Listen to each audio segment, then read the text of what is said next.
Doa sesungguhnya adalah yang dipikirkan dan dirasakan setiap saat. Efesus 6 ayat 18. Sambil berdoa setiap waktu dalam roh dengan semua doa dan permohonan. Dalam doamu itu berjaga-jagalah dengan segala ketekunan sambil menaikkan semua permohonan bagi semua orang kudus. Lakukanlah semuanya itu sambil berdoa untuk meminta pertolongan dari Allah. Filipi 4 ayat 6. Janganlah hendaknya kamu khawatir tentang apapun juga, tetapi nyatakanlah dalam segala hal keinginanmu kepada Allah, dalam doa dan permohonan dengan ucapan syukur. Shalom, Bapak Ibu terkasih dalam Tuhan Yesus. Saya sedikit tergugah untuk men-sharekan beberapa ayat firman Tuhan yang beberapa hari ini saya share kepada beberapa orang yang memang sering saya ajak diskusi mengenai pola kerja pikiran. Apakah Bapak Ibu tahu kenapa berdoa nggak dijawab-jawab sama Tuhan? Bukankah Tuhan selalu memberikan yang terbaik bagi umatnya? Harusnya kan hobi Tuhan memberi kepada yang meminta. Tapi kenapa banyak yang meminta tapi kesannya sedikit yang dijawab sama Tuhan? Oh ya, saya mau tekankan lagi. Tuhan itu baik kepada semua orang. Baik itu yang berbuat baik ataupun yang berbuat jahat sekalipun. Tuhan tetap memberikan matahari bersinar untuk semua orang, bukan saja sama yang baik saja. Tuhan memberikan kesembuhan kepada orang jahat yang berobat ke dokter. Tuhan mengizinkan kekayaan ada pada seorang koruptor atau orang yang berbisnis kotor sekalipun. Jadi Tuhan itu adil. Dia memberikan kepada semua orang yang meminta dan mengusahakannya. Tidak peduli sifat orang itu baik atau jahat, karena Tuhan itu Maha Pemberi dan hobi Tuhan itu memberi. Nah sekarang, kenapa kok doa anak-anak Tuhan kesannya malah gak dijawab-jawab sama Tuhan? Sebenarnya yang salah di Tuhannya atau di orang itu? Mari kita perhatikan ayat firman Tuhan yang saya sampaikan di atas. Sambil berdoa setiap waktu. Ini artinya setiap waktu itu, setiap saat, setiap menit, bahkan setiap detik. Bukan hanya 5 menit atau bahkan 1 menit. Nah sekarang coba cek dalam pikiran masing-masing apabila berdoa. Berdoa ini meminta sesuatu yang Tuhan, meminta kepada Tuhan yang baik ya maksudnya. Jadi coba cek dalam pikiran masing-masing apabila berdoa. Itu dilakukan berapa lama dalam satu hari? 5 menit? Atau hanya 1 menit? Pas misal doa makan, Tuhan berkati makanan ini, terima kasih, amin. Itu bahkan belum 1 menit. Atau doa tidur, Tuhan saya mau tidur, tolong saya supaya bisa tidur dengan nyenyak, besok bangun pagi dalam keadaan tubuh yang sehat. Terima kasih Tuhan, dalam namamu Yesus kami berdoa mengucap syukur, amin. Itu juga belum 1 menit. Dan sisanya 23 jam 55 menit. Misal kita berdoa hanya 5 menit. Atau misal 22 jam 59 menit kalau kita berdoanya cuma 1 menit. Apa yang dipikirkan selama 23 jam 55 menit itu? Kekhawatiran, kekurangan, kekhawatiran akan hari esok, khawatir gak punya uang, khawatir gak bisa makan, khawatir akan hidup. Padahal Tuhan suruh jangan khawatir akan apapun juga. Tapi yang dipikirkan selama 23 jam 55 menit itu kekhawatiran akan sesuatu, bahkan mungkin sampai ke bawah mimpi atau bahkan sampai gak bisa tidur. Jadi boleh dilihat di sini apa sebenarnya yang didoakan oleh orang setiap saat. Ya benar, kekhawatirannya. Dan yang terjadi ya pastilah yang dikhawatirkan. Khawatir gak punya uang, yang terjadi ya gak punya uang. Khawatir akan hari esok, yang terjadi ya hari esok memang benar-benar mengkhawatirkan. Saya beri 2 contoh di Alkitab yang mengenai pikiran ini ya. Yang pertama adalah Ayub. Ayub adalah orang yang saleh, kaya raya, baik, dan pasti banyak yang suka sama dia. Tapi Ayub diizinkan Tuhan kehilangan semua harta benda. 10 anaknya meninggal, kena penyakit. Ayubnya kena penyakit. Istrinya mengumpat dia, dan bahkan teman-temannya menyalahkan kalau dia pasti berdosa sama Tuhan. Makanya Ayub mengalami kemalangan demi kemalangan.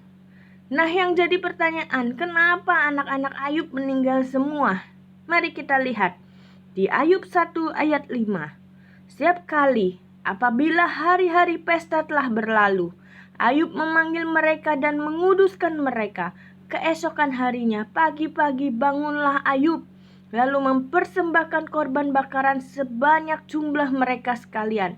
Sebab pikirnya, mungkin anak-anakku sudah berbuat dosa dan telah mengutuki Allah di dalam hati. Demikianlah dilakukan Ayub senantiasa.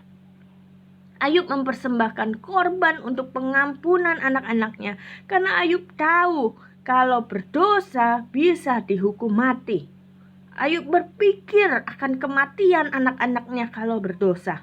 Dan itulah yang terjadi dengan anak-anak Ayub. Meninggal semua. Yang dipikirkan Ayub dan yang dikhawatirkan Ayub di dalam pikirannya, itu yang terjadi dalam hidup Ayub. Ayub khawatir anaknya berdosa sama Tuhan, dan Ayub tahu kalau berdosa bisa dihukum mati. Dan itulah yang terjadi. Yang dikhawatirkan Ayub, anak-anaknya mati semua. Yang kedua adalah Abraham. Abraham dikatakan sebagai bapa orang beriman. Doa yang seharusnya dilakukan adalah yang Abraham lakukan.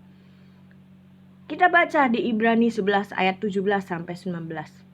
Karena iman, maka Abraham tatkala ia dicobai mempersembahkan Ishak.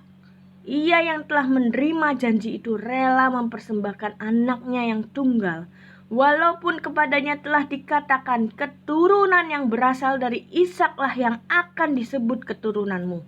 Karena ia berpikir bahwa Allah berkuasa membangkitkan orang-orang sekalipun dari antara orang mati.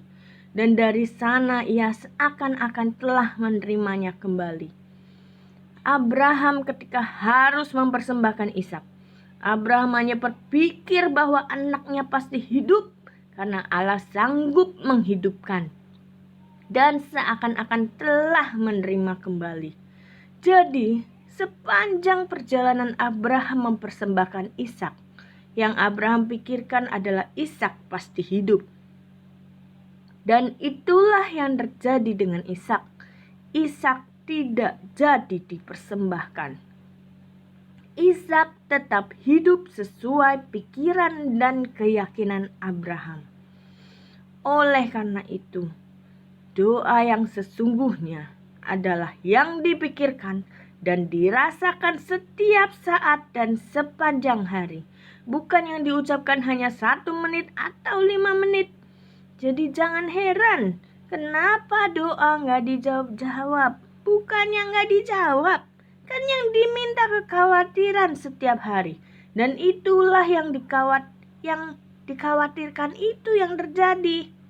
Jadi bagaimana berdoa yang seharusnya? Ya diganti. Yang dipikirkan setiap waktu, setiap menit, setiap detik dengan apa yang diinginkan. Seperti Abraham, seakan-akan telah menerima Ishak kembali yang sudah dihidupkan oleh Allah. Pikirkan seolah-olah kita sudah menerima apa yang kita inginkan sepanjang hari, setiap waktu, setiap saat. Dan rasakan dalam hati kita bahwa kita sudah menerimanya. Bersyukur seolah-olah kita sudah menerimanya. Gampang. Kalau misal kita belum punya, tapi kita bersyukur kalau kita sudah punya. Ya enggak lah. Yau. Kita wajib kayak main drama di sekolah. Drama seolah-olah sudah terjadi. Tapi sebelum ini dilakukan, ada cara yang lebih gampang di step pertama. main dramanya di step berikutnya setelah step pertama ini dilakukan. Kita balik lagi ke ayat pertama yang saya share. Janganlah hendaknya kamu khawatir tentang apapun juga, tetapi nyatakanlah dalam segala hal keinginanmu kepada Allah dalam doa dan permohonan dengan ucapan syukur. Yes, kata kuncinya adalah ucapan syukur. Bisa nggak kita mengucapkan syukur sepanjang hari dulu, setiap waktu, setiap menit, setiap detik? Jangan cuma 1 menit pas bangun tidur, atau pas makan, atau pas mau tidur aja. Tapi sepanjang hari, setiap waktu, setiap saat, setiap menit, setiap detik. Nah, susah ya. Masa kita nggak kerja atau melakukan kegiatan lain, cuma berdoa aja? Ingat ya yang saya sampaikan di atas. Doa yang sesungguhnya bukan saat kita ucapkan, tapi dipikirkan dan dirasakan setiap saat. Jadi saat kerja, ada syukur nggak atas kerjaan itu? Dan apa saja yang bisa disyukuri atas kerjaan itu? Pikirkan itu. Dan kalau bisa diucapkan juga bagus. Atau kalau mau ditulis lebih bagus. Menulis ucapan syukur itu melatih konsentrasi kita untuk lebih bersyukur. Bila perlu 100 ucapan syukur setiap hari lebih bagus. Itu bisa 1 jam lebih loh menulis 100 ucapan syukur. Itu sudah kayak berdoa 1 jam khusus bersyukur saja. Ya, kalau berat 10 ucapan syukur dulu deh tiap hari. Itu nulisnya 10 ucapan syukur bisa 10-20 menit loh. Jadi, melatih konsentrasi kita untuk bersyukur lebih lama. Jadi menulis itu melatih konsentrasi kita untuk bersyukur lebih lama. Nah, setelah ucapan syukur ini sudah menjadi kebiasaan, lakukan kalau bisa jangan sehari terus berhenti. Yang menulis ucapan syukur itu ya, atau bersyukur senantiasa itu, bersyukur setiap hari, bersyukur setiap saat, terus jangan berhenti. Lakukan terus menerus, berbulan-bulan sampai Bapak Ibu merasa apapun yang dikerjakan adanya ucapan syukur. Cuci piring yang dipikirkan bersyukur bisa makan enak hari ini. Nyapu yang dipikirkan ucapan syukur masih ada sapu buat nyapu. Atau pas kerja di kantor, ucapan syukur masih bisa bekerja. Ucapan syukur atas perusahaan yang masih berdiri. Di rumah dengan segala keributan anak-anak, ucapkan syukur anak-anak sehat dan masih bisa bercanda. Merubah segala hal dengan bersyukur. Nah, setelah ini dilakukan, Anda boleh share kepada saya apa yang Bapak Ibu rasakan dengan hidup Bapak Ibu semua. Dan Bapak Ibu mulai melakukan drama seperti step ke-1 ini sudah dilakukan dan menjadi kebiasaan.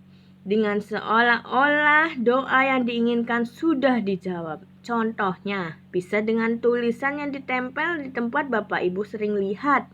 Dengan ucapan terima kasih Tuhan, saya sudah ... Titik-titiknya itu diisi keinginan Bapak dan Ibu. Rasakan itu, sudah terjadi sekarang dan lakukan terus-menerus setiap lihat tulisan itu. Sampai semua yang Bapak Ibu inginkan terjadi. Boleh dicopot tulisannya kalau sudah terjadi. Ingat ya, doa yang sesungguhnya adalah yang dipikirkan dan dirasakan setiap waktu. Jadi kalau udah berpura-pura terus habis itu meragukan, maka batal lagi yang dipura-pura itu. Apalagi meragukannya sepanjang waktu. Jadilah apa yang diragukan.